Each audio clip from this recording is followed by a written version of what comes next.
All right, what's going on there, folks? Good evening. It is the Earthmaster back here checking in on this Tuesday, right? Tuesday night, October 3rd. Getting closer to Halloween. I can't wait. I love Halloween. 2023, about 10:48 p.m. here, California time. Latest activity shows looks like a 3.2 out here in the oil fields of Texas. And a little bit of activity stirring up here across Nepal. Still seeing some activity also ramping up here into the Izu Trench with the latest activity, a 5.7 earthquake here. Into the Izu Trench, as I mentioned earlier this morning, I still think this area is in some great stress area in terms of plate dynamics out here. We've seen, quite the earthquake swarm of 5s and even a 6-pointer earlier this morning. And this is just in the last 24 hours. Prior to that, we did see some activity stirring up here in the days past. Some deeper movement quakes and also some shallow earthquake activity. So things are building up out here. Whether there's enough strain for a big earthquake or not, I think there is. But we may just get away with some 5s and 6s here in a little sequence of swarming. But we'll continue to keep an eye on that. Again, the latest earthquake, a 5.7 earthquake up around the Izu Trench here at the subduction zone within the last hour. Also kicking up here around Nepal. They did see a 5.7 up here along the plate boundary, right around the Himalaya Mountains, right? Obviously, this is a major subduction zone, major stress builder out here. 5.7 in the red. That's because it is around a I guess around a region that is not used to 5-pointers, I guess. I don't know. I mean, that's not for sure why it's in the red out here. I guess the DigiFillet reports maybe accumulating to some of that potential damage out here. But this area, a 5.7 is very minimal compared to what this area can see. This area can see some large upper 7s. Out here, and historically that has happened before. I think this area is a little bit overdue in terms of that type of movement, but for now, just a 5.7. I know it's moderate earthquake out here, somewhat moderate large, but we're still seeing some aftershock activity out here in the 4 range, and we'll keep an eye on this area out there around the Himalayas. Beautiful mountain range. All right, let's go ahead and go over here to the West Coast area, or at least the States for now.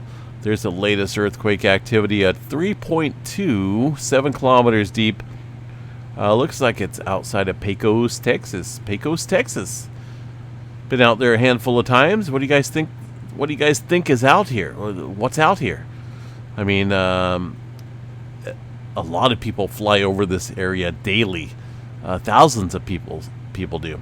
And I see it when I go out there to Texas when I fly over this area.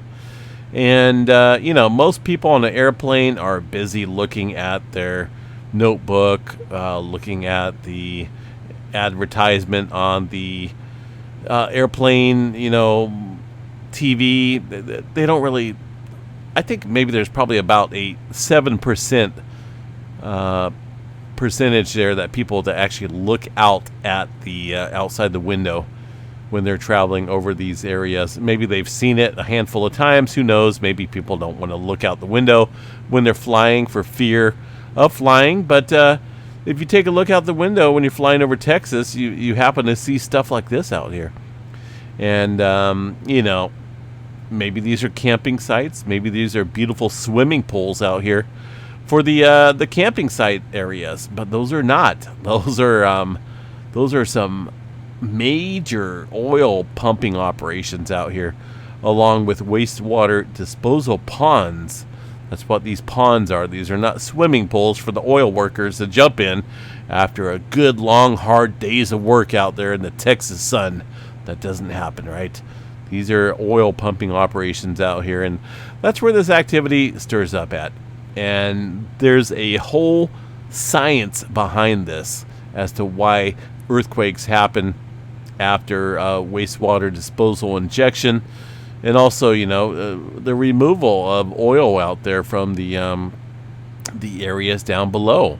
The plate out here is almost always under stress, and sometimes there's some old fault systems that get activated due to this whole process out here. But I've covered this numerous times out here in the past, and that's a fact. It's not a guess. It's not a pseudoscience type of deal. This is a fact that oil fields out here, wastewater disposal facilities, create earthquakes.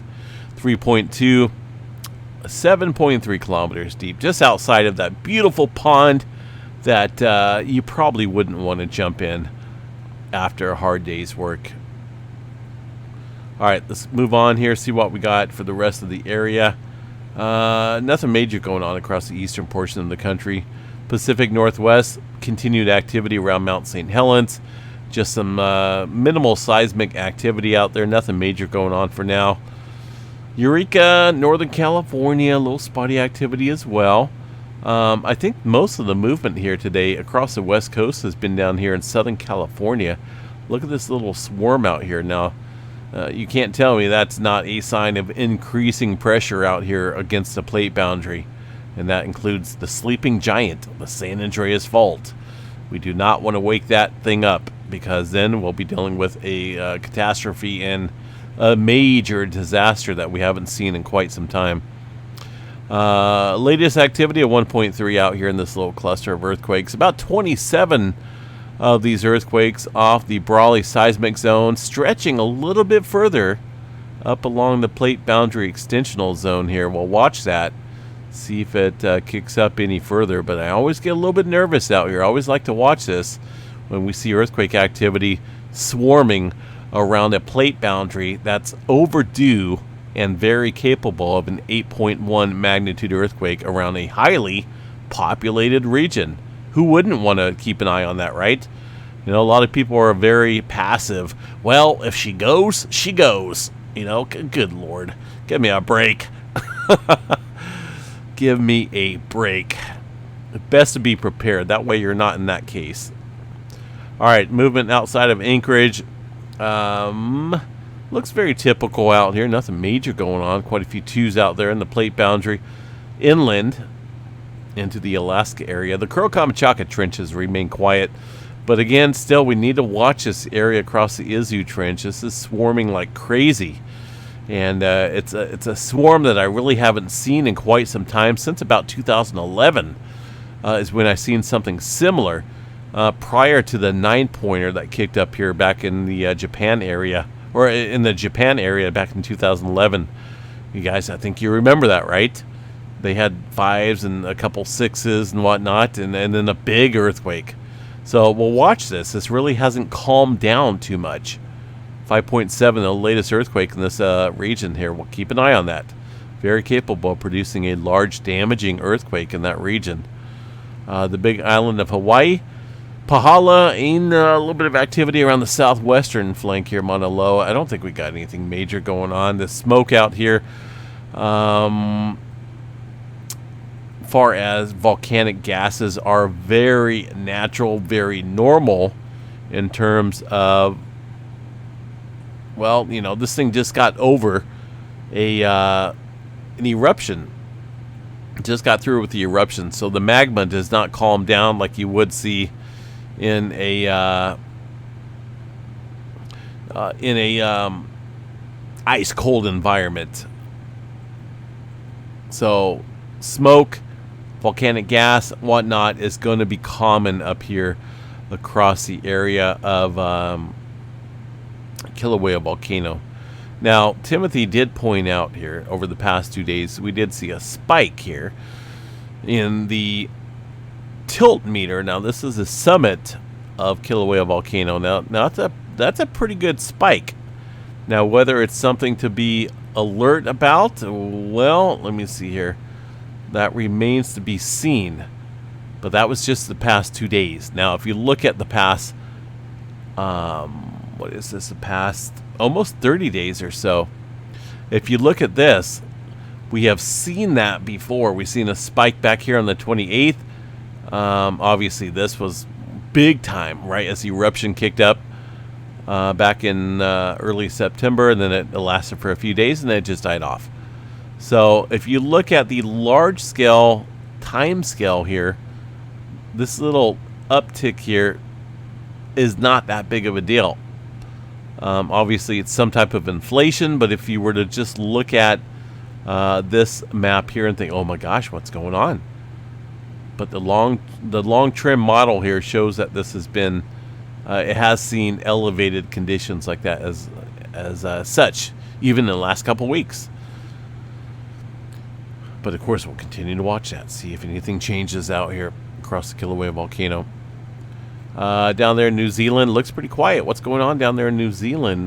North of New Zealand, the latest earthquake, 4.7. Tonga Trench, maybe the Kermadec Trench out here. Take your pick.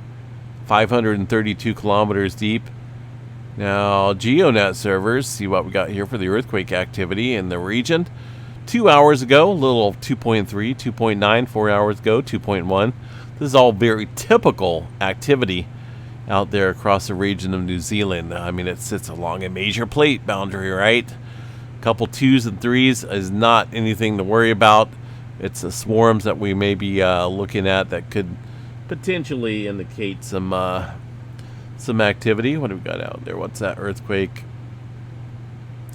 That earthquake here about 3 hours ago. Is that going to be the, let's see what we got. 2-3 hours ago.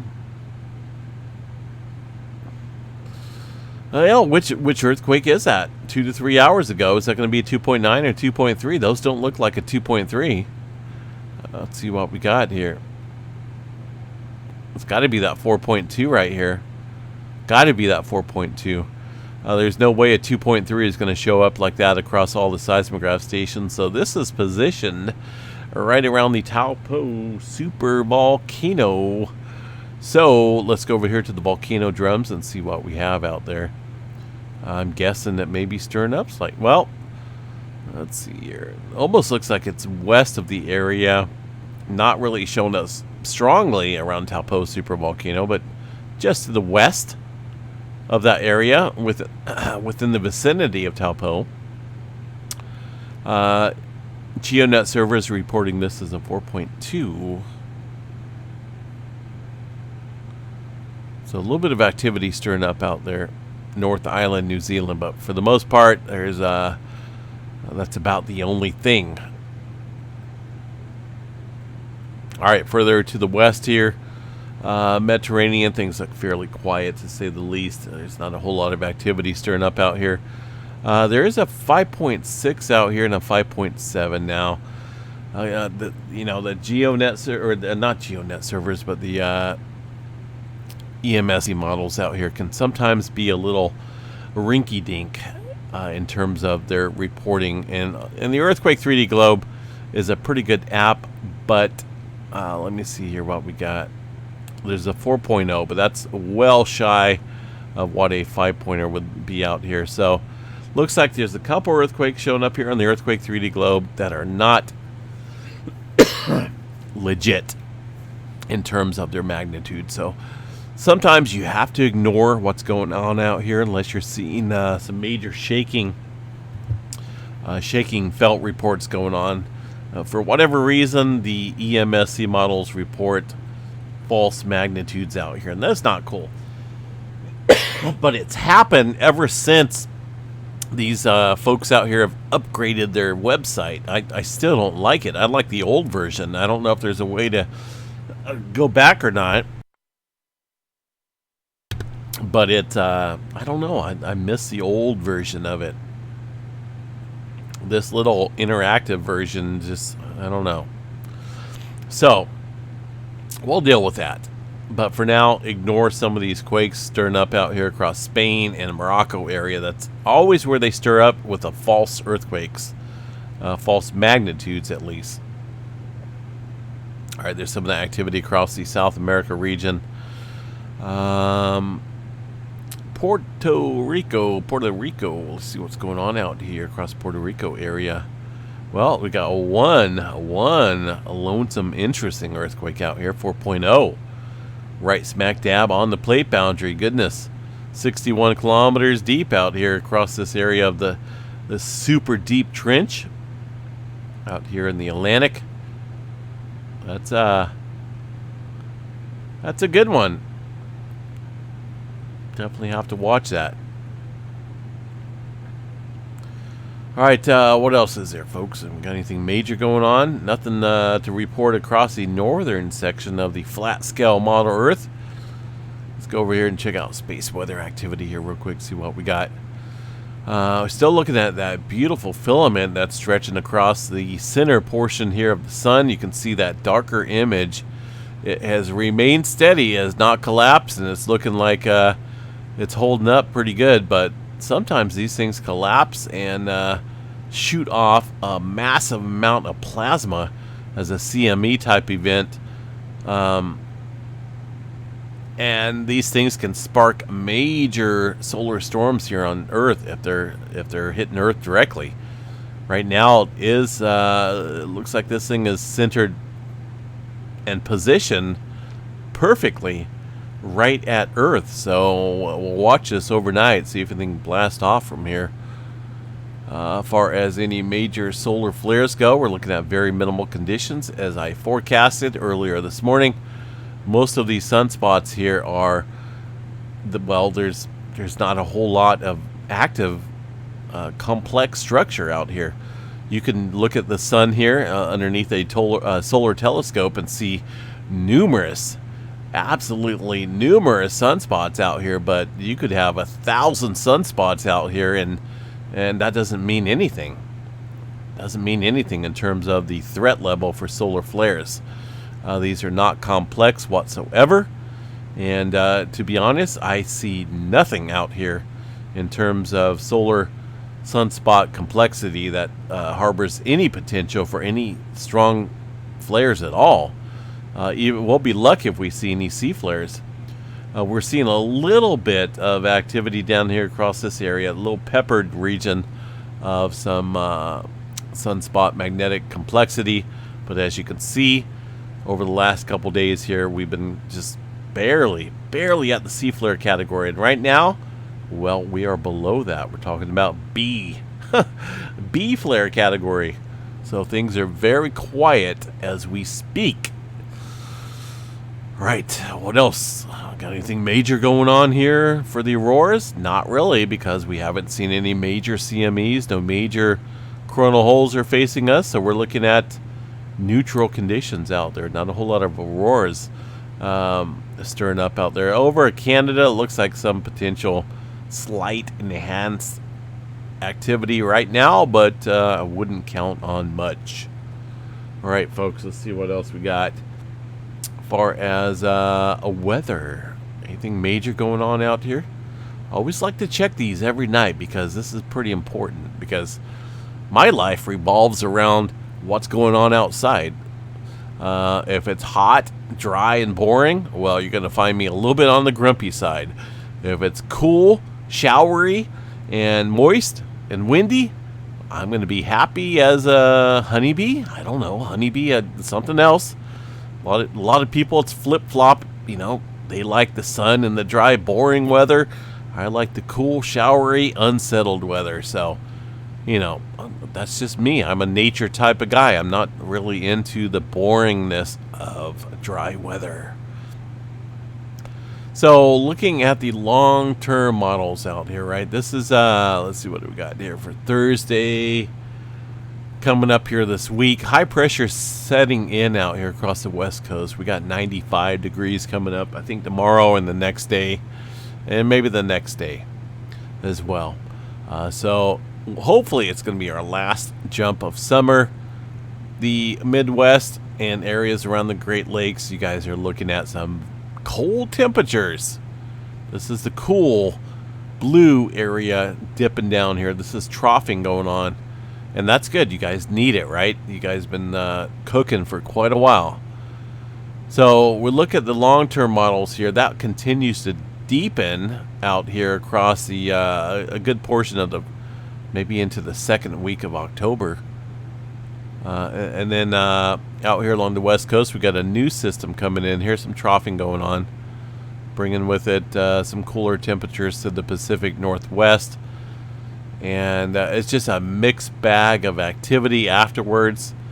can't really say for certainty what's going on after that, because this is way into the future, and we just really don't know for sure if these models are going to be accurate or not. As far as hurricane potential goes, flip.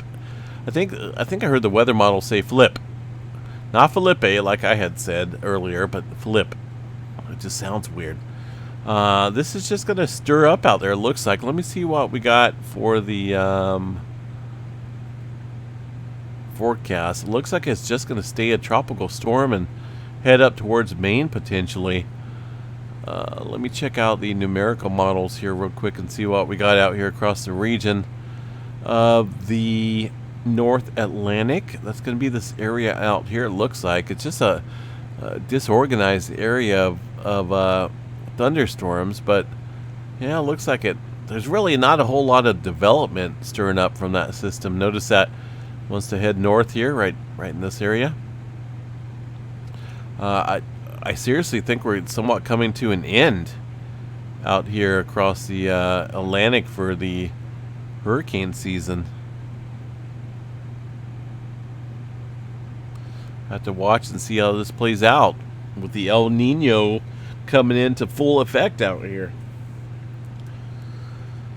All right, guys, I am pretty tired. I got quite a bit of oh yeah, we forgot about Yellowstone. Look at that. I was going to cover that and I completely forgot. This area up here in Yellowstone. Let me bring this back up here. See what they're reporting. Anything being reported from USGS? Well, it looks like before lunchtime they decided to show a couple earthquakes up here, but after that, yeah, let's not report any of that. Well, 14 earthquakes being reported up here across Yellowstone, but it looks as though, yeah, let me go back here to the Yellowstone map, that there's a little bit more earthquake activity than 14 earthquakes. Now, they're reporting some of this activity earlier this morning, but what about this in the last few hours? That's probably 4 times as much as that. So coming up on maybe 70 or 80 earthquakes coming in across the Yellowstone National Park area, centered around, at least for now, it looks like a Holmes Hill area, northwest corner of the caldera of Yellowstone. We'll check this back out here tomorrow, I guess, and see if anything stirs up. For now, folks, keep an eye. Izu Trench area. That's an obvious sign right there of something big brewing out here. Maybe we'll see a bunch of 5s and a couple 6s, and that'd be it. But this type of activity here, that's looking pretty interesting. We'll catch you guys back here a little bit later tomorrow sometime. It's 11:11. Make your wish. Have a good one.